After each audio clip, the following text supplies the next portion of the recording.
Welcome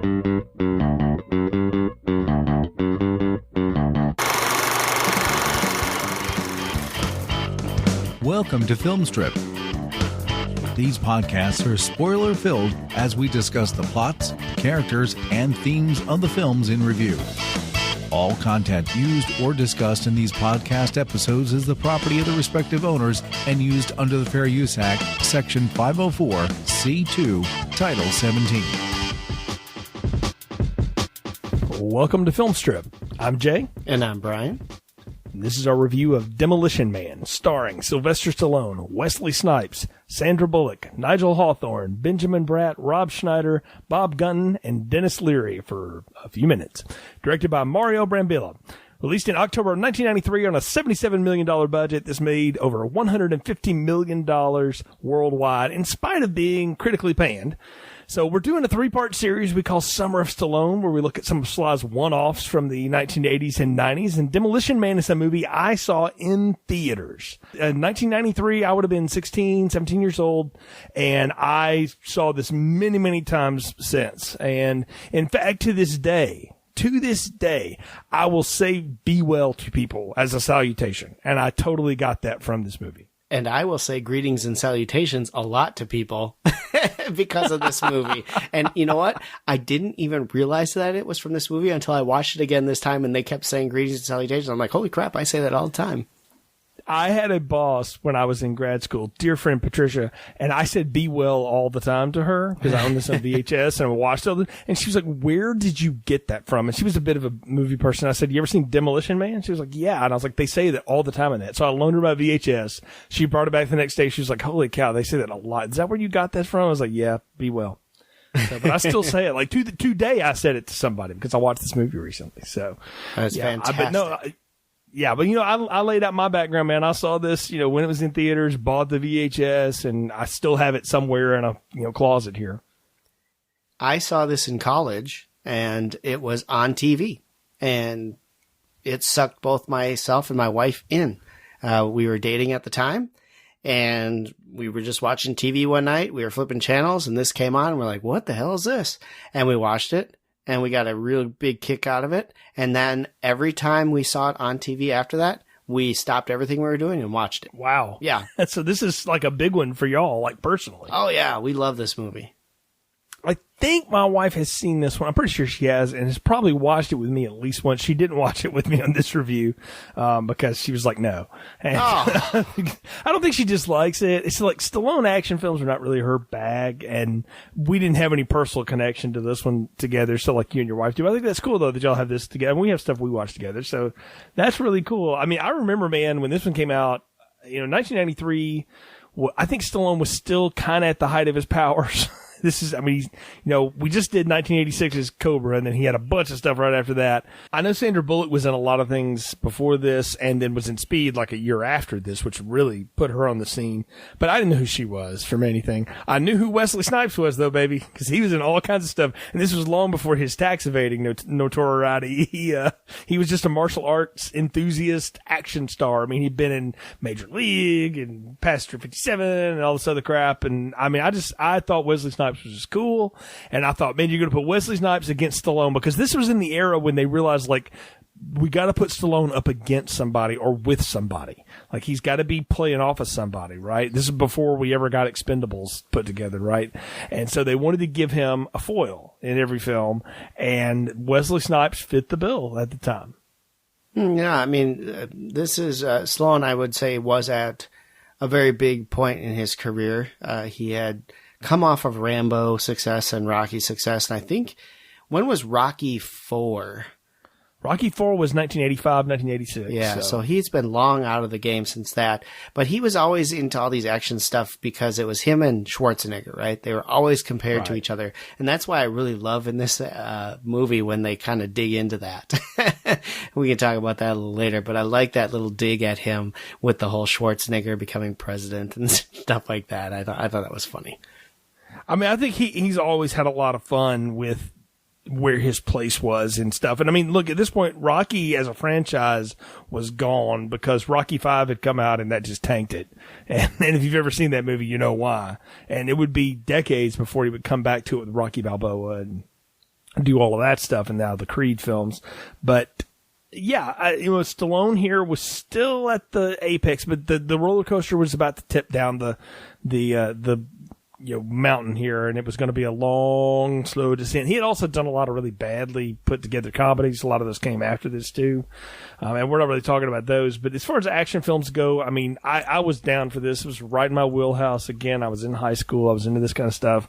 And, I was also very much single at the moment. So it was a thing to go see. And so I lined up, went and saw this. You got to remember too, this movie came out in the wake of Terminator 2.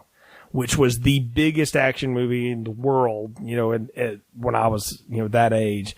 And so coming into this movie, it looked like it's in the same vein as some of that stuff, right? And I mean, again, and it's loaded with people of the time that you would know from stuff. You would see these actors like, oh, I know that guy. And so I know this person, maybe not Sandra, but Benjamin Bratt was on television and a lot of stuff. People knew who he was. Rob Schneider was still doing the copy thing on SNL and was funny and all this. And Dennis Leary was friggin' huge. I mean, he was one of the biggest comics in the world at the time. The Ref. And yeah, and he had done that. So he was just getting into movies. So it made sense, to do this. And look, it's a big budget action movie. And it again, critically panned maybe, but it got a lot of people in the seats to see it. And a lot of people watched it. Now, does it hold up? I don't know. There's some fun stuff to talk about when we get into the tech of this, Brian, but I don't know. It'll be fun to walk through here with you, but why don't you give people a plot summary on good old Demolition Man if they haven't revisited it recently or maybe new to it and don't know it, and then we'll get into the talk about the movie. It's 1996 and crime is rampant in Los Angeles. Cop John Spartan and violent psychopath Simon Phoenix shoot it out all over the city. But when innocent victims caught in the crossfire of this intensifying war on crime, both John Spartan and Simon Phoenix are sentenced to a state of frozen incarceration known as cryo prison, where they are exposed to subliminal rehabilitation. After a major earthquake in 2010 decimates the city, Dr. Raymond Cocteau rebuilds Los Angeles into a pacifist utopia where all violence is outlawed and eliminated. Sex is now an electrical stimulus with birth control by science, and even foul language is curtailed by morality censors, which fine any citizen using vulgar language out loud. There is a group of underground resistance known as the Scraps, led by Edgar Friendly, who want to restore the civil liberties of yesterday that Cocteau has all but erased. So, Cocteau releases Simon Phoenix back into the world, and we learn his subliminal training has made him more deadly than ever. Overwhelmed by his presence, the police wake up John Spartan, who tries to adjust to this new world while focusing on capturing Simon Phoenix. Spartan, along with Lieutenant Lenina Huxley, go after the criminal, and along the way fall for each other. Aww. There's a lot of back and forth, but Spartan eventually gets the drop on Phoenix and uses the cryo-freeze material to kill him and blow up the cryo prison. Now, with Cocteau gone, Spartan promises to work together with the Scraps to lead society with order and personal freedom. Spartan plants a kiss on Huxley, an activity that was also abandoned in the future world, and they walk off together. The end. Yay. World is saved. Okay, so lots to unpack there and get into, and I think we just got to jump right in the movie because the way this one does, because they have Spartan introduced us flying in on a helicopter, right, over a burning Hollywood sign in South Central Los Angeles and all of that stuff going on. It's a war zone, right? And he's wearing a green beret, so he's like, I don't know, some Marine person too, and he does like a base jump into the burning buildings to go after Simon Phoenix here. And this movie takes off like a shot and doesn't explain jack to us about what is going on other than it is 1996. So it's, at the time it was made, 3 years into the future. So in 3 years, everything was going to be on fire, I thought. That sounds about right. I mean, we had the Rodney King thing going on, so everyone thought Los Angeles was going to be on fire by then. I mean, it kind of was at that point. It really was, yeah. So, yeah. So I guess it wasn't too far-fetched. But yeah, we got one guy chasing down another guy who's committing all this mayhem, and that's going to help everything, right? Well, the joke is that Phoenix has told the cops and everybody else, stay out of this area, and they basically oblige. But the dang bus drivers keep bringing people to work, and so that's why he's like taking all these hostages, but it's also because he is trying to lure John Spartan out. These two have a whole back history that we're never told much about, except from exposition from each of them here and there. And I wanted to ask what you thought of that. It's like, I feel like I'm watching part 2 of something and I missed part 1. Yeah, I mean, I guess I didn't really care about the backstory. I just knew that this guy was bad and the other guy was the cop, and they were trying to, they're basically arch enemies, right? I don't know that I needed any more backstory than that. I don't really care what Simon Phoenix's crimes were that led him to be hunted down by, John Spartan. I just knew that he was a bad dude, and Spartan was the one cop who didn't give a damn enough to go after him. Well, and to be fair, I didn't need a Rob Zombie movie of Phoenix's upbringing to give me, why he was such a jerk to everybody. I needed a little bit more to get me there, because, I mean, you've got these pilots talking about, like, man, you gotta be crazy to go down there or whatever, and Spartan's like, takes a maniac to catch a maniac, and I'm like, okay, so you've already said something there about yourself, that he is just as crazy as Simon Phoenix. And the whole, like, central, like, theme of this movie is that these two guys are just two sides of the same coin. One's the dark half, one's the light half. Yes. Literally. Absolutely. All right. And so that's what they're going to play it as. Right. And I mean, you've got Stallone with he's tan or spray tan or whatever, white skin with the dark hair. You got Phoenix, who's an African-American man, dark skin with the blonde hair, which is the weirdest choice. But they are supposed to be Dennis Rodman, weird, baby. Yeah. They're supposed to be yin and yang for each other. Right. That's the whole point. Yes. Absolutely. And that's why it works, right? So, I mean, yeah. And we already set up early on that they call him the Demolition Man because every time he goes after this guy, something blows up. Yeah, like he's notorious for blowing things up. And what happens in this is he gets the drop on Phoenix, who's got him standing on a lake of gasoline. There's, fuel all around. They do all this Simon Says. And then he, of course, he lights the place on fire, Phoenix does. There's a huge explosion. But in the midst of it, Spartan's able to knock Phoenix out and puts him fireman carry style over his shoulders and jumps out of the burning building with him, to rescue him, not realizing the hostages are still there. But before they reveal that, his captain is giving him a bunch of crap about, hey, man, you got to stop blowing up buildings. It wasn't even my fault this time, man. Well, it's typical Stallone. Of course it's not his fault, man. And I think that what we see is it usually isn't his fault. It's almost always Simon Phoenix's fault, but he's the one chasing him, so he gets the blame. Yeah, but Spartan does a lot of damage himself, as we'll see when we get into this. Well, yes, he definitely does. However, I think most of the explosions are set up by Phoenix. They are. But the big reveal is that, there's tons of bodies around here, and Simon Phoenix is like, oh, you didn't release the hostages. Say it ain't so. And Wesley Snipes is absolutely playing this to the hilt in this. And I am laughing at him because I think he realized that this script is bonkers. So I'm just going to play this as over the top and weird as I possibly can. And you brought up Dennis Rodman. He looks like Rodman. He's playing it just as weird as Rodman too. Mm-hmm. Absolutely. I think his character is fashioned after Dennis Rodman, except for like a murderous Dennis Rodman. And I think he does. Yeah, as far as we know, Dennis has not done any of this. So. Well, yeah, as far as we know. So, I mean, I think he does a very good job of it, and I think he plays a maniac quite well. I mean, yeah, he plays unhinged pretty good here, especially because Stallone is playing this so seriously. And I can't tell if that's Stallone doing his usual Stallone thing, because he's not credited as one of the writers on this, but by all accounts, he rewrote, almost the entire script at one time or another. And so, he always just gets so into what he's doing or whatever. And I'm like, I can't tell if he doesn't realize that's the joke or if that is the joke. That he is so straightforward laced, straight arrow. It's almost like he's playing a parody of a character he would play later in Judge Dredd. Where he's just maybe Judge Dredd was based off of that. No, Judge Dredd's a comic book. Well. And so which I don't know if it's true to it or not, and I don't want to get into here.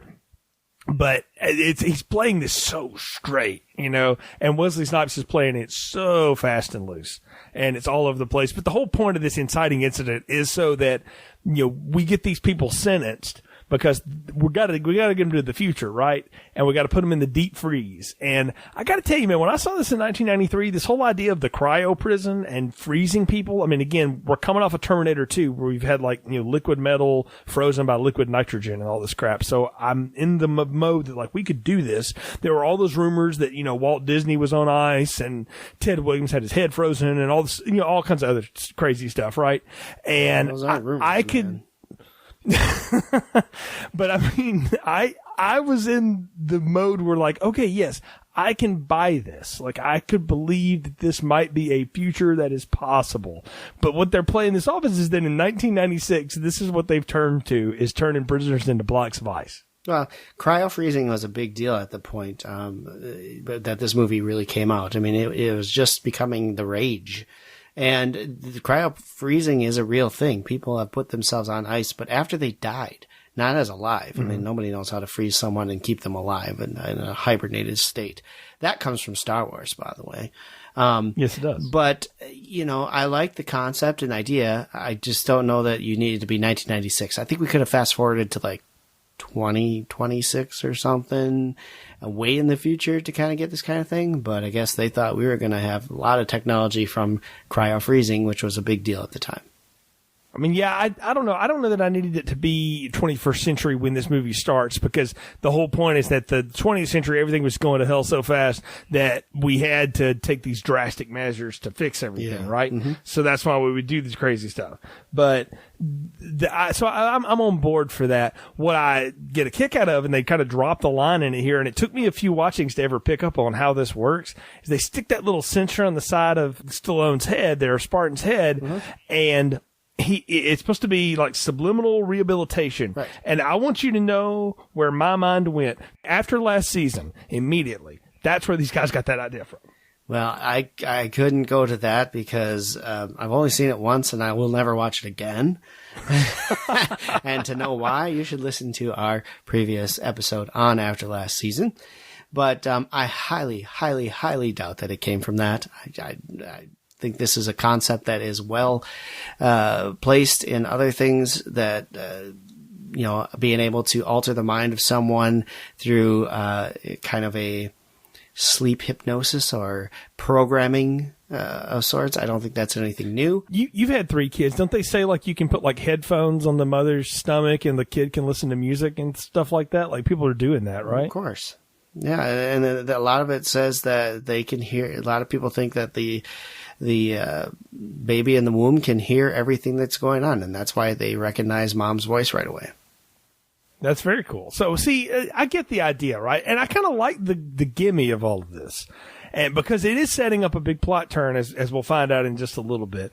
We flash forward 30 years, right? Mm-hmm. And now we meet Lenina Huxley. I love her drive into work in the morning here, where she's like, is there any crime? Is there anything to do? And she's bored. Yeah. Like, yeah. The cops are basically librarians at this point. They are bored out of their mind. No offense, librarians. They get some great lines in here too. But, you know, I love her because she is someone who wishes that she could have gone back to, like, it's like us wanting to go back to like the 60s or the 50s, you know. She dreams of being around in the 90s when all this cool stuff happened. And I love the fact that their oldies station is old commercial jingles. Yes, jingles. Hilarious. But she is big into this old school 90s. She's bored as a cop because there's nothing to do. There's never any crime. You see that there's graffiti done to one of the buildings and it's immediately wiped out. I mean, it's like, yeah. So she gets excited. There's something to do, and then it's gone, and it's like, oh. So I really like her character. Everyone else is kind of like, oh no, this is great. This is a great job. We don't have to do anything.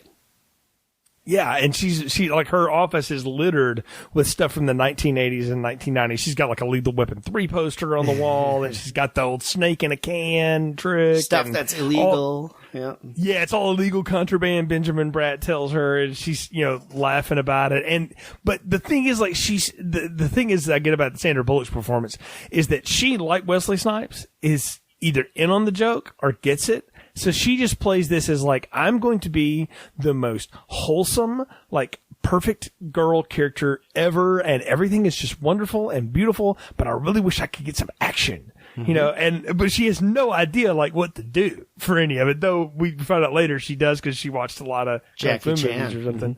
Yeah, she watched Jackie Chan movies, right? So that, which is funny, right? And it's another rib because Stallone and Jackie Chan are friends. And so, I think this was before Jackie Chan was like as big a thing as he is now, but this was at the start of his American break. So that was topical at the time. But you got her playing, again, this wholesome character, the show tunes thing or the commercials thing. Brian, I had a double CD of like the world's greatest commercial jingles. Oh, terrifying. Not making that up. All right. And so I'm like, I could see it. Like I was totally like, yes, that would be funny. That would be a future conceit. And what we find out is like all the things that have been like changed and outlawed by Raymond Cocteau after the great earthquake of 2010, because they got all this, this whole metroplex was created after the big earthquake that swallowed up, a chunk of the San Andreas Valley. So you've sort of got this sprawling metropolis now that surrounds what's left of, greater Los Angeles, Orange County, all that kind of stuff in California. And that allows them to get away with having a lot of, weird sets and places that don't exist, or you wouldn't think some of this stuff would take place, but so it also keeps you from having to shoot in real places and dress them up and make them look futuristic because you can just have sets now. So, but $77 million got spent on a lot of stuff, but it didn't get spent on location. Well, and I like the fact that they're all dressed in like robes.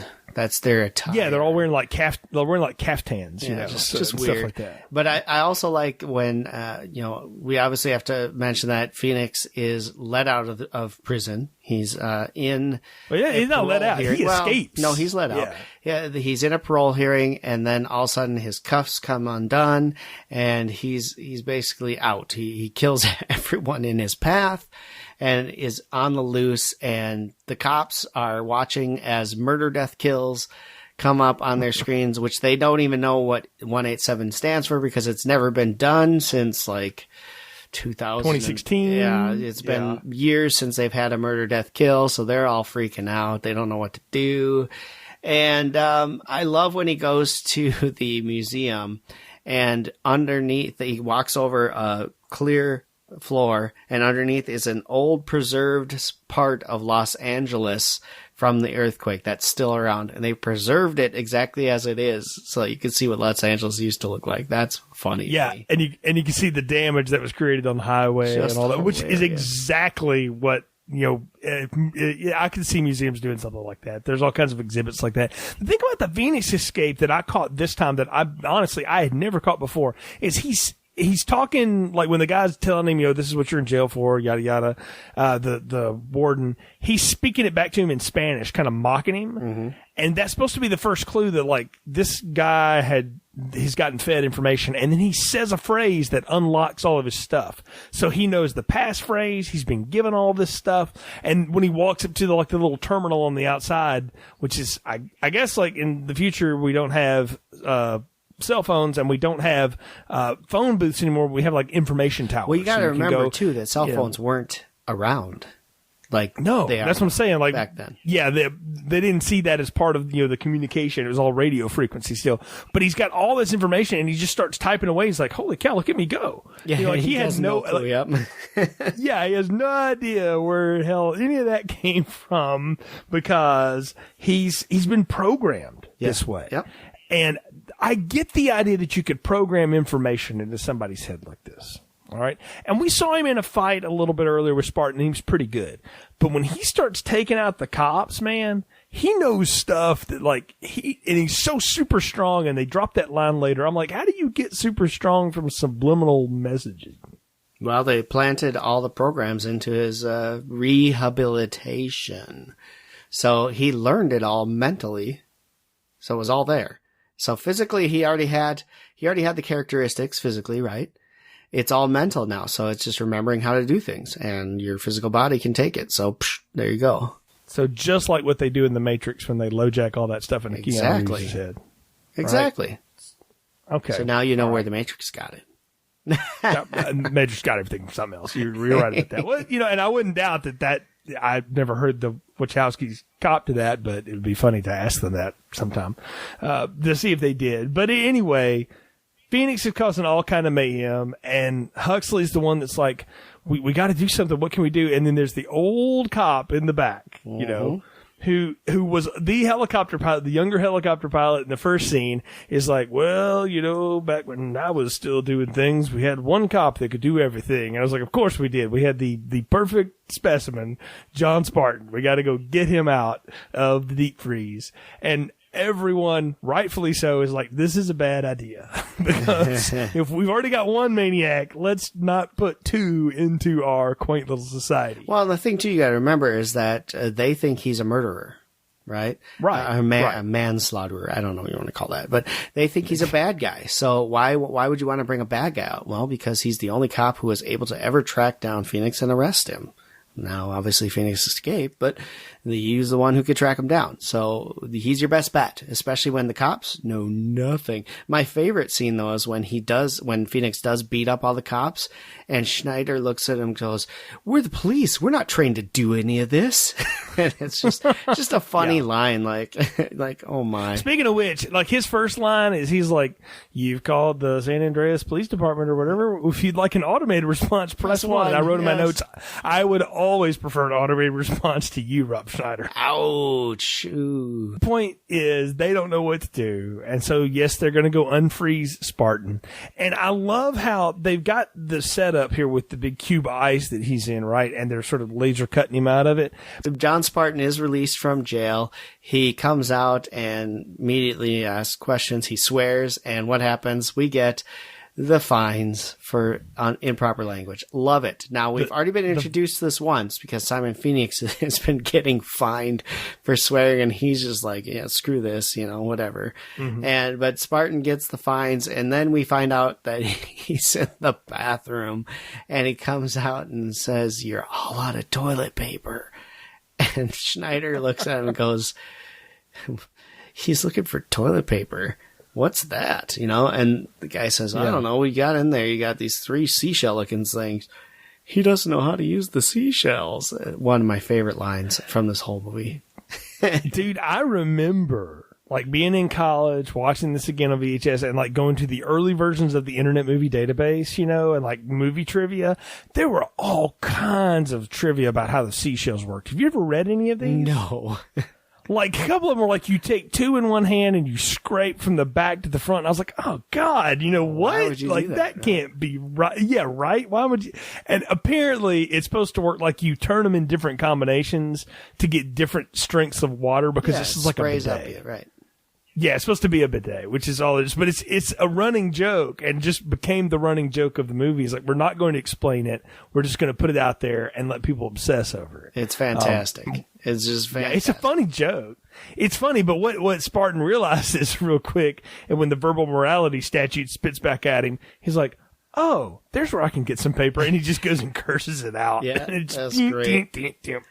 Spits them out at him. I'll be back in a few minutes. Yep, a good. Don't worry line. about the seashells. Yeah. So we have all this, right? But I love how the cops are trying to figure out what's Phoenix going to do, and he's like, he's going for a gun. I'm telling you. And what I am just blown away by the future here is that they have a museum where there's a quote Hall of Violence that is loaded as an armory. Right. Yeah, but the best part is what do you remember? For some reason, I can't think of it right now. But what is the computer saying he's going to do first? He said he'll acquire. He'll try to acquire a gang of people and cause mayhem. Right. Yeah, which he does do, but he's going to arm himself first. And Spartan's like, no, he's going to go get a gun. Where do you have guns? Well, the only place that has guns is the museum. All right. That's where we're going. Yeah, and we go to this museum, and of course Phoenix is already there, so he's again in the Hall of Violence and all this. And I mean, he loads this place out, all right, blows it to the hilt. Yep. And Spartan shows up, and he's got his glow rod or whatever the hell that thing's supposed to be, and I think it knocks you out with like a touch or something, which is, I don't know, it's like kind of a Philip K. Dick story, I think. And he rolls into there, and within like moments, right? He and Simon Phoenix have completely destroyed half of this museum. It's gone. They've gone into the old Los Angeles, too, and destroyed half of that. But let me ask you this, though, Brian. Okay, I get the idea that if you're a utopian society and you want to kind of reflect back on your past, you would have a museum and a hall of violence, and you would have guns on display. Why on earth would you have live ammunition in abundance loaded? I don't know. Or cannons with cannonballs and ready to be fired. Yes. Yeah, that was brilliant. Probably because nobody knows how to use it, which this kind of blew my mind. Like, how old do you think that cop, the boss cop is? How old can he be? Okay, he's so gotta let's be 50. Hold on. Let's say he's 25 in the opening scene in 19. No. Say he's 25 in the opening scene in 1996. This is 29, 30 years later. Okay, so he's John 56. Spartan is 74 years old. Right, but he looks like he's 36 or whatever. No, I know. But so he's 74 years old, which means that in 1996, which is 36, 46. It was 30 years before this. All right, so he was in his 30s, right? So, but the head cop, the one who keeps telling him that he's wrong and doesn't like him, blah blah blah. That guy. Oh, you're talking about the chief? Yes, yeah. He looks like he's 50, so he was around. Right. When this all he doesn't have any idea who John Spartan is. He knows what happened before this, right? I mean, he has to. He's got knowledge of the past. So they don't acknowledge anyone who's old enough to know the past knows anything about the past, which just kind of irks me because they should know. I can see Rob Schneider's character and the other guy's character not knowing anything about it because they're probably, like you say, in their 20s. They never saw it. But the chief, and obviously we know the helicopter pilot knows everything about it, but the chief should have had some knowledge because he's got to be in his 50s. There's even that older guy, the kind of the chubby guy that's like, "Greetings, Lenina Huxley," and does the sort of wave in front of her because they don't touch each other in the future either. Like that dude's at least like 50. I'm like, like he would know unless they shipped all these people in. They could have had their brains wiped, yeah. Yeah, I don't know. I didn't see the little Men in Black clicky thing though that it did that. Well, but if they can do reprogramming in the prisons, they can probably do it outside. I mean, look at what they use for sex, right? They do mention that like everything is so controlled that like there's stuff put in the food and the chemicals and in the air and everything to kind of control people. Yeah. So it's like they're always on sort of a mellow high. Yeah, so because of the way the program them that way, I suppose. But so I guess it is dumb. But here's why it's dumb though, Brian. In a movie that goes out of its way to explain everything to us, they don't explain any of that. And this movie's nearly 2 hours long, all right? Mm-hmm. So, like, they could have, like, dropped a few lines here and there to do this, because the movie's full of drop lines that are supposed to explain everything. They could have done that, and it's lazy, because what they're trying to get to is these action set pieces. And what I'm arguing about is, yes, it's fun to watch Wesley Snipes and Sylvester Stallone, like, break a lot of sugar glass and blow through stuff and fall into old Los Angeles and all this other, junk.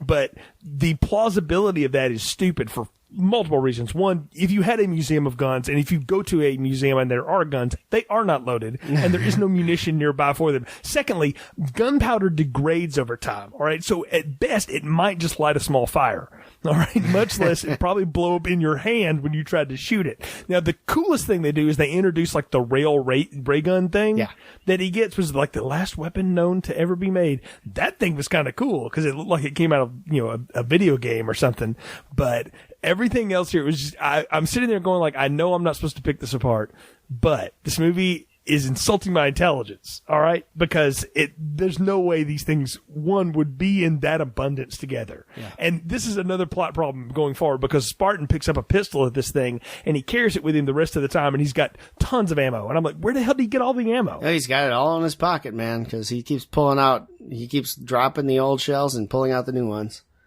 I guess, man, but they don't even make it anymore. Like that's the part that frustrates me about this is it's just dumb. They must have found a cachet of something, but I agree that was kind of a weak point that they could have explained a little better by finding a bunch of the ammunition down in the sewers. That would have worked, but whatever. But we do have to talk about the main point here, and that is that Phoenix goes to confront Cocteau, and he's not able to shoot him. He tries, but he can't pull the trigger as part of his training. And so Cocteau is being all cocky and telling him what his job is supposed to be and basically degrading him, telling him, you need to get out there and do what I told you to do. That's why you're here. So get out there and kill Edgar Friendly. And Edgar Friendly is Dennis Leary's character, and he is a guy leading kind of a resistance down below. And they come up and they steal food a lot from the people and cause a little mayhem. They try to do graffiti. They try to do all sorts of crimes that just get wiped out when they go back under. And he wants this person gone because he's a stain on his perfect society. So that's why Phoenix has been brought back, is to kill him. Meanwhile, the cops show up and Spartan sees this, and he's able to scare off Simon Phoenix, quote unquote, and save Cocteau. Right, who didn't need to be saved at that moment anyway, because Phoenix couldn't kill him as it was. But the thing is, like, this is a big reveal, and it's kind of neat to do a big reveal like this at the middle of the movie. Yeah. Because usually you would save this to like the end or something, right? But they're blowing this now, but they've already done it. Because if you hear the way he says to him, like, don't you have someone to kill? Well, if you go back 10 minutes before when Phoenix is at the little teleport thing and getting information, it like hypnotizes him for a second and said, don't you have someone to kill? And it's Cocteau's voice. Yes, right. I'm like, if you're this powerful, you have lackeys to like do that work for you. Like this is not a good plan. Voice, yeah. Yeah, I mean, really, don't use your own voice on your murder, death, kill spree commands here. But yeah, that's the thing that got me though. Like, that's by the time that reveal happens, the only thing you get is that Phoenix can't harm Cocteau. Exactly. Right? But you already know Cocteau's the bad guy. Yeah, and like, I think clearly we set that up early. I think that was set up pretty early, so we knew going in that he was a bad guy. But I love the fact that he claims Spartan saved him, so he's going to take him to dinner, and the restaurant is Taco Bell. And the best line is Huxley's line, oh yeah, Taco Bell won the franchise wars. So everything is Taco Bell now. Huh. Yeah, because Taco Bell was the restaurant that signed on to do the promotional tie. Oh, yeah. I remember going to Taco Bell. I think that's hilarious, though. The franchise wars. Yeah. I thought that was awesome. I just think that was Let me just say you something, Brian. If we live through the franchise wars and Taco Bell wins, I'm going straight like plant eating for the rest of my life. Right? That is not going to happen. No offense, Taco Bell, but no. Oh, plenty of offense from me, Taco Bell, because your food is crap. But either way, I love the fact they're at the dinner. They're all dressed up to eat at Taco Bell. And you're thinking, well, okay, so now we're in a fancy restaurant, so everything's Taco Bell. They're going to get like these nice, delicious meals. And they get this little teeny weeny like taco portions put on a plate, and there's no meat because killing animals is bad, so we don't do that. So he's just looking at it like, what the hell? Good thing I'm hungry is his line, I think, and that was just great. Yeah, exactly. Everything's bad for you, right? Yeah. And we do get the flash of Friendly and like his crews with their little periscopes from underground. They're getting ready to make a raid on the restaurant or whatever at this point, and they come in and they're like a gang out of Mad Max or something. They got motorcycles and they're just messing stuff up. And of course, Spartan's like, I'm going to go take care of this. Y'all get me like a cow or something to chew on. And he, it's the dumbest fights, right? Like he beats the crap out of one guy with a stick, and then he drops a big tent on another dude. He drops a tent on a bunch of them. Yeah, on a bunch of like the gang, right? But he realizes in the middle of it when he bumps one of them that the guy just drops like some of the goo food or whatever. And he realizes all this dude was doing was stealing food. Like, what's this all about? And you can tell, like, he's already starting to question this. Oh, yeah. Well, I think he's been questioning it all along. But now he's got another reason to wonder what's going on. He has no idea about the plot against Friendly at all yet, right? The only thing he's there to do is stop Phoenix. That's his main job, right? So he doesn't know what this is all about, other than there's people causing problems and he has to go do it. So then he gets pissed off and says, I'm all for stopping crime, but not when people are just trying to feed themselves. So that kind of introduces us to that. And the next thing we see is them down in the next thing we see is them going back to their domiciles. And, and Lieutenant Huxley asking if, because of all the violence, it made her a little, excited, and maybe they want to have sex. And, Spartan's like, right now with you? Hell yeah. And so then she's like, all right, sit down. I'll be right back. She comes out all in this robe and she hands him a towel, which, oh my God. Yeah. What'd you think that towel was for, by the way? That towel was for. And can I tell you though, in 1993, I probably paid no attention to that. Well, only this time did I ever notice that towel. I'm like, well, we know what that's for. Absolutely. But like, she does it so nonchalantly, like, well, this is for you. And I was like, okay. So we're just admitting that. Sure. Well, you got to clean up the mess somehow, right? There's no touchy. So then she gives him the virtual reality thing, and he's sitting there like, what the hell's going on? And she's sitting on the other side, and she's got her eyes closed, and she says, okay, we're about to begin. And he's like, begin what? Having sex, silly. He's like, what? She goes, just close your eyes and relax. So he does, and of course, all these images of her are flashing into him, his view and all this, and he's getting excited and this and that, and all of a sudden he freaks out and takes it off, and she's like, you can tell she was just about there, right? Because she's like, well, you broke contact, and she goes to put it back on him so she can finish. No, but you know what? As she should, by the way. Oh, absolutely. But oh man, so good. So good. What a scene. Well, it's funny though because he does all this after, like, what about the hunka chunka and the da-da-da and all this stuff. My and she's favorite. Like, yeah, exchanging bodily fluids. That wasn't having sex. I want a bone. Well, I mean, but really, I love her response. Like, how revolting, oh no, fluid transfer. And then, like, this is even the best part, is she takes total agency for herself here. He leans in, tries to kiss her, and she's like, what are you doing? And she's like, get out of my domicile now. Yeah. And just points, and he's like, okay. And he sort of walks away like a wounded puppy. Not that he doesn't have any towels at his domicile, which, of course, he doesn't know what he's got at his domicile. 3 seashells finally, when he's looking at his domicile. But yeah. Well, we see that, but we also see, too, something else. Like, he's starting to watch police videos at home, this is like a Stallone thing. Like, he does this in so many movies. He did it in Cobra do his research. last week. He does it next week in The Specialist. But he picks up like some ball of yarn. And what we realized is part of his subliminal training, we'll learn later, was that they taught him how to knit because it would make him relax. Oh, so funny. And the first thing I wanted to do was knit a quilt. I could do that in my sleep. Oh, just a great little thing to get on him. And it comes back later when he's got a big hole in his shirt. She's like, oh, you tore your shirt. He goes, oh, I could fix that in a matter of seconds. Just give me a needle. And then he's like, did I just say that? No, but he doesn't make good for her. He makes her a red sweater. Yes. Like, for tomorrow, like, I'm sorry about last night for being a complete pig. Here we go. Here's a sweater.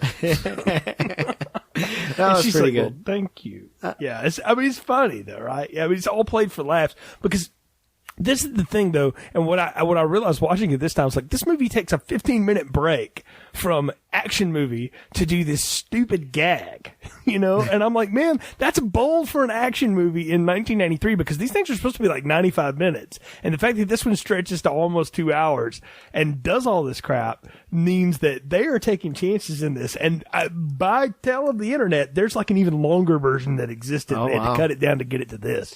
Well, I would love to see that. But what I like is that they're exploring the world that as it is there. And I like that. They're giving us more insight into the world as it exists that in most action movies you wouldn't get. You just get blow this up, blow that up, fight, whatever. But they're actually giving us insight into this world that has been created for them and how messed up it is. And I dig that part, right? We get at this time that Phoenix has broken into Cocteau's apartment because he has all the access codes and he's waiting for him. He's changed the keyword to turn the lights from lights to illuminate and deluminate, which I think is funny. And he demands that more of his friends are set free so that he can get rid of John Spartan and Edgar Friendly. And of course, Cocteau being a moron agrees to it because he asks if they're murderers and Phoenix says, of course not. And so he's like, okay, then no problem, and gets them out. So, of course, his band of thugs, which I think is like 7 or 8 strong, there's a lot of people that he got unthawed, includes our, former governor of my state, Mr. Jesse Ventura. I saw Jesse. Jesse and Sly, and Jesse's friends with Schwarzenegger too, so they throw that old boy a bone every now and then. Yeah. I wanted to ask you, is Ming the wrestler one of his bad guys? No, but it looks like him, doesn't he? No. Yeah, it really does. It wasn't. I looked at, I did a double take a couple times, but no, not him, but funny. So they get on a mission here, and they're going to go find Phoenix and put him in the Hurt Locker, right? And Huxley's response is like, yes, let's go blow him. And it's like the 5th time Stallone's had to remind her, like, away, like, blow him away. Yeah, we got to screwing up all the little idioms. Up all the idioms, yep. You really matched his meat. Yeah. And all that kind of stuff. So, yeah, they've had fun with that. But you don't want to know why that works, though? That works because Sandra Bullock plays it off so straight. Oh, absolutely. If she played it off any differently, it wouldn't work. But she plays that so straight and so, like, innocently that it's funny to watch Spartan just sort of, get incredulous with her about it. Like, you please learn. For everything you know about the 80s, you don't know how we curse or how we talk, which is kind of funny. Absolutely. Like, I think it would have even been like a deeper layer of her characters, like when she got home, maybe. Because I didn't see the verbal morality censors in everybody's homes. So maybe she would let them slip there or something. Could be. That would be more fun. The morality censors are everywhere except for the main outdoor areas, right? They weren't anywhere near there. They were in all the buildings, it seemed, except the museum. Yeah. The museum didn't have it in the Hall of Violence for some reason. That blew my mind. They had them beforehand, but not in the Hall of Violence. Whatever. But that's kind of the running joke too in the movie is every time somebody drops a curse word that's not supposed to, it's just in the background. You hear that little. That's one of my favorite parts of this movie is the attention to detail that they put on there. Every time someone says a curse word, you hear that in the background, and I think that's brilliant. And like I said, the only times we didn't is when they're in open areas where there's nowhere to have one, or they're in like the offices. Cocteau's office doesn't have one, and also in the Hall of Violence for some reason doesn't have one there. But everywhere else that we see, if they're in a public building or anywhere else, it seems to be there. We don't see them in their domiciles, which I'm guessing is because they can do whatever they want in their domiciles or whatever. But we do see them in all the other public areas that are not like open space, and they tick them off every time, which I think is hilarious because it's subtle. It's in the background, but you do get to hear it every time someone says something they're not supposed to. So we go now though, and our crew, they don't have them underground either because now they run into Edgar Friendly and his group of people. And we get Dennis Leary doing a bit about wanting to eat like a greasy pork chop while naked with some Jell-O or some nonsense. I don't know. I think this was part of one of his bits before. And I had flashbacks for a minute, Brian. Flashbacks to Superman 3.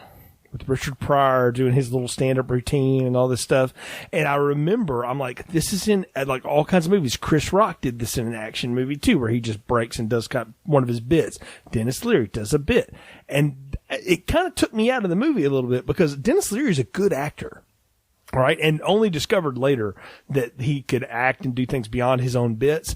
And it feels like they just shoved him in this movie because he's sort of leading this, I don't know, neo-libertarian resistance or something to whatever Cocteau's got going on, up top. And it's like he exists there to stand there, look kind of greasy with that beard and then do the bit. And the bit kind of took me out of it. Like, I get what he's trying to say. He's like, I want things to be whatever they want to be, but it was almost too much at that point in a movie that is like completely too much. Well, I don't think the bit was too bad. I just think that Edgar Friendly wasn't a main character in this film. He is the person that Phoenix is going after, but his role is very limited, basically to a disruptor function. But other than that, he's really not that important until the end when he's kind of given the keys to everything. But either way, and he even says right out front, he's not a leader, right? He's not a leader. Yeah. That's not what he's there to do. He just likes to cause some ruckus if he feels like it at times. And, that's great. The best part of this whole scene, though, is when they get down there and Huxley and what was the other cop's name? Do you remember what? I don't know. I just call him Benjamin Bratt. Yeah, I don't remember what his name was in the movie. But either way, when they're down there, they're like, oh, disgusting. The smell is awful. And you're thinking, oh, it must be the sewer. But then Spartan's like, oh, yeah. Oh, yeah. And then you find out that he's going after burgers. And so he asks for a burger and a beer. He pays for it with Huxley's Rolex watch. And so he's eating this burger and she says, and he's like, oh, this is so good. And she goes, just don't ask where the meat comes from. And he's like, why? Do you see any cows around here? And he's like, asks in Spanish what the meat is. And she tells him it's rat. And he looks at it and he's like, looks at her and he says, yeah. Rat? And she's like, yep. And he goes, starts eating it. And he's like, you give me a rat burger? Too bad. Yeah, not bad. And he keeps eating it. Yeah, well, I mean, it's meat, and apparently it tastes really good. So there you go. Why not? But just a funny scene. And then, of course, the thugs have entered down there, and mayhem ensues. And we find a 1966 whatever Oldsmobile Cutlass. I mean, it's this muscle car with this huge engine in it. Of course, Huxley knows everything about it because she's obsessed with the 20th century. And even though she doesn't know other things, she knows this useful piece of information. And they get in the big muscle car chase, and we do get a good chase here. I gotta say, like, for an action set piece, the chase through the tunnels and everything with Phoenix and the bad guys shooting it out and everything, it's pretty good. Yeah. Like, it works out pretty well.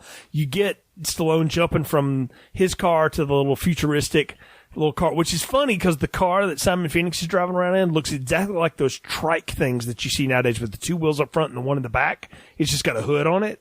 I'm like, you see those now, so it's not that far away, but of course they shoot it all to heck and back, and it ends in a big crash because it's just a big action set piece at this point, and he can't quite get him at this point, because I had forgotten. I was like, is this where the climax happens? But it's not. It's sort of the climax teaser, which again, for an action movie in the 1990s, this is bold that it's going to keep stretching out its length like this. Oh, for sure. And, you get the point where they're doing the chase and Phoenix gets a hold of Spartan and he's trying to basically get his head cut off with the road. And he drops the line that the hostages that he was sentenced to cryo prison for were all dead before he got there. Like, he had already killed them. Right. And I think that's a huge line, but they never pay it off. Like, they don't. I know. They don't bring it up. I'm like, for everything that's getting recorded around here, later on at the end, he doesn't go like, oh, by the way, I'm not going back to prison. Right. And now they know. They don't even show him stating his case that he never killed him in the first place. It was kind of like, well, what was the point of that? and that's kind of I mean, I didn't need to know that. Like, honestly, it doesn't play any differently. All right? Like, he never shows any remorse for it. Like, he talks about, like, being mad he's in prison because his wife's beating, her fist on the glass, and he's the one that kind of reveals, like, that whole bit about how I'm supposed to be asleep, that ain't how it was, and all this stuff. And so you get the sense that, like, this is actually kind of inhumane, what they're doing to these people. It's not any different than putting them in a cage, which I think is the statement they're trying to make. But he never once says, I'm really sorry for all those people that got burned up in the building. Like, he doesn't seem to care. It's like, oh, that's just what happens. Yeah. And so to drop that line and then not pay it off on with like, it angers me. I'm like, that's lazy. Like, but this movie's full of drop lines. Why would you throw that in there and never pay it off? Right. You would think at the end he would be like, I need to tell you that Phoenix admitted that all the hostages in my case were dead before I blew up the building. Or something. Anything. And it never comes up again. We learn about it. He doesn't really even react much. And that's it. And so it was like, I'm with you. I'm like, that should be a big reveal. And it does nothing. So kind of a dropped opportunity there. Maybe it's in the longer version and they had to cut it. But who knows? I don't know, but we get finally where Phoenix decides he's tired of dealing with Cocteau, and he knows he can't shoot him, but it doesn't mean one of his goons can't. And so goon number 3 blows him away, and they throw him in the fire.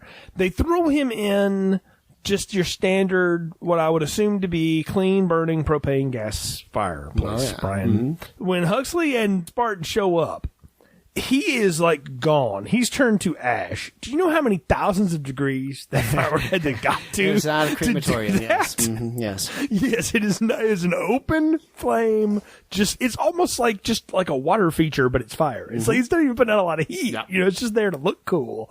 And it would have been better if they just threw him up the building and like we found like his blood all over his seat, and they'd have been like, okay, obviously he killed Cocteau. That was kind of dumb to me. I was like, yes. And to be able to identify Cocteau by the shreds left of his clothes, burnt. Maybe he was the only one that wore that shade. Yeah, I don't know. Could be. So I do like the assistant who says, I am Bob. A very good assistant, and I would be happy to carry on my role in your administration, sir.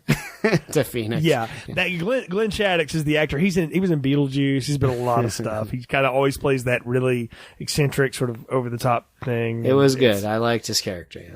Yeah, he's funny. Yeah, because he passes out a lot and is kind of just aloof and funny in there. But anyway, we're getting to the big action scene here because Spartan and Huxley arrive. They start taking out some dudes, and Huxley actually gets to shoot one. Well, yeah, because she's appalled by the fact that she's killed someone because she never had to do that before. But we do have to mention that Phoenix, after he takes out Cocteau, has now gone back to the cryo prison to release all of the people he knows from cryostasis. So they're in the process of de-thawing and reanimating, I guess you could say, all of the thugs that he worked with before when Spartan and Huxley do arrive. And what I don't get is that Phoenix has him trapped in that claw, and it can shoot the hell out of him easily, you would think, and misses every time. Is he purposely missing him just to play with him, or what's the deal? Yeah, I think he's just doing the standard bad guy thing and screwing around with him, because he's done that most of the movie, right? So he's just playing with him, which is, of course, his huge mistake. Yeah, that makes sense, but it just was kind of stupid. Like, he had him, and then, of course, once he gets that piece and he's freezing the arm so he could break it off, shouldn't have Phoenix shot him at that point? But no, he doesn't. And I'm with you, man. The fact that he's able to drop all of that cryo crap on the ground and then throw the little spark that freezes everything and doesn't get touched or hit by it or anything and is able to escape seems a little far-fetched. It's a little convenient. Very what convenient. It is. And look, this is a scene, I'm telling you, it's ripped right out of T2, where they drop the liquid nitrogen on the T-1000 and hasta la vista, baby, and he shoots him, but it's not nearly as cool. It is dumb. But it's an effect I saw played years later in Jason X. It's almost the same thing. I do like the effect that they, the detail that they had of blood, actually, frozen blood coming off, too. I mean, at least it wasn't all gray. They actually show frozen blood coming off. So sure. Looks a little more potentially realistic. Maybe not. But I mean, they did that in Jason X too, years later. Yeah. And I remember thinking about that, seeing this. But anyway, it's the end. Friendly shows up, speechifies for a little bit. And then Spartan and Huxley agree to fluid transfer. But the coolest part about that is that when he kisses her, I'm like, yeah, that's kind of weird. And then she grabs him and plants one back on him. It's like, okay, so clearly she's okay with this now. So well, that's all legal now, baby. But here's one thing that also bothered me about this movie, and it was a theme in the first part of the movie. We find out that Spartan's wife is dead from the earthquake, but the daughter may be alive. He doesn't ever want to know anything? There's a scene though where he's going to look up. No, and she's going to look up. Yeah, and he talks her out of it. Now that the world is saved, wouldn't you think he'd want to actually find his daughter at that point? Because, I mean, this dude's going to be all over the news. You see, Brian, that was going to be the plot of Demolition Man 2, but they didn't let me make it. Yeah, so I just kind of was like, well, can we at least look her up and make sure she's alive? Or put an end to her, like she died too, because she would be, she wouldn't be that old, I suppose. She'd be like 40. But I don't know. I felt like they could have done something with that too, and never did. So that was kind of they should have never introduced that. Like it should have just been the wife, and then the wife expires in the earthquake. Because now that's tragic. Now he's gonna get in with someone who's probably in her 20s and is younger than his daughter. And not care where his daughter is. That kind of bugged me, but whatever. It's kind of like Hollywood, though. I mean, well, I'm sure that happened every day. So. There you go. Well, we're at the part of the podcast where it's time to give final thoughts, recommendations, and popcorn ratings. So, Brian, what are yours for Demolition Man? I said it at the beginning, and I'll stick by it. I love this movie. It's fun. There are a lot of faults, absolutely, in the movie itself and, how it was executed. But it's a fun movie. I laugh all the time when I watch this movie. I laughed so hard last night watching this, and I will always laugh watching this. There's some really great lines in here. There's some really great scenes. There's some fun stuff that goes on. If you're looking at it as an action movie, then you're probably going to be disappointed in this movie. It does nothing on that sense. But if you're looking at it as an action comedy and just enjoying the ride that you get taken on, this movie does a lot for me, and I love it. And even today, I think it's still funny, and I get a kick out of it. So I'm going to give it a large popcorn. I really like this one. This movie holds up better than I thought it would. Honestly, because I expected this isn't going to work like it used to. And yeah, there's some dumb stuff in it, and there's stuff that's kind of dropped. But goodness sakes, it didn't need to be any longer. If anything, it could have been a little tighter. And they wrap it up a little bit. Because, it's an hour and 50-something minute running time. It's really an hour and 44 minutes because all the end credits are long. The best parts of this movie are the fact that Wesley Snipes and Sandra Bullock aren't taking themselves too seriously, and it's funny in it. And it sort of works. And all the fish out of water stuff more or less works. The ending's a little clunky. I wish it was a little bit better. But I think you said it right, Brian. If you're watching this for the action scenes, this isn't a really good action movie. This is a good action comedy. And Stallone struggles at comedy. Sometimes he's really good. He can do something. And most of the time, it's bad. It's real bad. Like Rhinestone, for instance, or, Stop or My Mom Will Shoot. There's several examples we could go through. But in this one, it works because the supporting cast makes it work, and I think the direction's good. I think it's fun. So it's a fun movie. It's not great, but it's okay. So I'm going to give it a large popcorn. I think it's just on that edge for me, but it's just enough fun to be large, and I had a good time watching it. Even though I knew it was a little bit longer than I wanted it to be, I still enjoyed it. And so, yeah, I'll give this one a pass and say large popcorn as well for Demolition Man. All right. So this has been a lot of fun to go through. Folks, thanks again for joining us on this episode of Film Strip. You can find more episodes in our archive section on the website, filmstrippodcast.com. You can subscribe to our podcast wherever you find podcasts that you enjoy. Just give us a subscribe. And if you like the show, please leave us a positive review on that platform, as it will help push the show up into the numbers and let other people find it. And hey, follow us on Twitter. The show account is at FilmstripPod. You can follow me at Brian Thomas 878 on Twitter as well. Fantastic. And if you see our tweets about the show, please share them. We appreciate the support. Until next time, for Brian, I'm Jay. You've been listening to Film Strip.